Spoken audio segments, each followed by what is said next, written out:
ஒரு ஆடு குட்டி போட்டுச்சுன்னா அந்த ஆடு தான் குட்டியை கொல்லும். அப்படியா? ஆமா, இது யாருக்குமே தெரியாது. இப்ப ஆடு வந்து குட்டி போட்டுச்சு அப்படின்னா ஆடே பாத்துக்கும், ஆடே பால் கொடுத்துரும், ஆடே வளர்த்திக்கும்.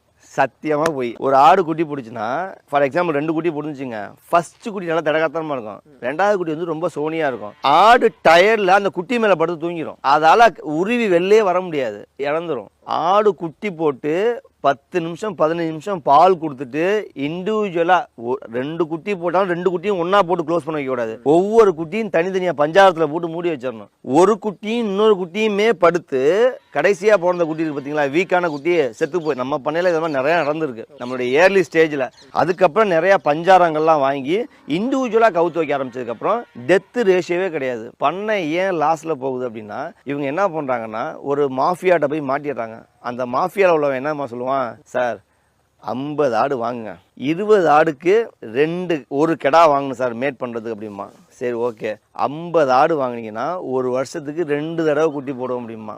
அப்போ வருஷத்துக்கு 4 குட்டி ஆகி போச்சுங்களா, 5×20 இவன் மனக்கணக்கு போட்டுருவான். அப்போ 50 ஆடு நம்மள்கிட்ட இருந்துச்சு அப்படின்னா ஒரு வருஷத்தில் 200 குட்டி ப்ளஸ் 50 ஆடு 250 ஆடுன்னு நம்ம அப்படி ஆகவே ஆகாது. நீங்க சொல்ல மாதிரி ஓவர் நைட்ல நம்ம வந்து ஒவ்வாம ஆயிடலாம் அப்படிலாம் சத்தியமா அப்படி ஆகாது. ஒவ்வொரு ஆட்டுக்கும் ஹீட்டு தள்ளி தள்ளி போகும். 1.5 வருஷத்துல 2 தடவை குட்டி போடுற ஆடும் இருக்கு, வருஷத்துக்கு 2 குட்டி போடுற ஆடும் இருக்கு. நான் இல்லைன்னு சொல்லவே இல்லை. ஆனா அப்படி ஆகவே ஆகாது. ஒரு 10 ஆடு குட்டி போட்டுச்சு 20 ஆடுனா எப்படியா இருந்தாலும் 3 கேஷுவாலிட்டி ஆயிரும். எண்ட் ஆஃப் தி டே பாத்தீங்கன்னா அசல் வந்தா போதுண்டான்ற அளவுக்கு ஆயிரும். ஒரு பண்ண சக்சஸ் ஆகணும்னா ஒரே ஒரு டிப்பு, ஏர்லி ஸ்டேஜில் வர்றாங்க ஒரு ஃபார்மிங் அப்படிங்கும்போது அவங்க வந்து பொட்டை குட்டியை வளர்த்து பழகவே கூடாது, பொட்டை ஆடுகள் வளர்த்து பழகவே கூடாது. ஏன்னு கேட்டிங்கன்னா நைட்டு 2 மணிக்கு குட்டி போடும், நீங்கள் ஏஞ்சி பார்க்க முடியுமா, எவ்வளோ சிரமம். நைட்டு 3 மணிக்கு குட்டி போடுது, எவ்வளோ சிரமம். மதியம் சாப்பிட்ற இடத்துல குட்டி போடுது, எப்படி பார்த்துட்டே இருப்பீங்க, 24 ஹவர்ஸும் பார்த்துட்டே இருக்கணும்ல.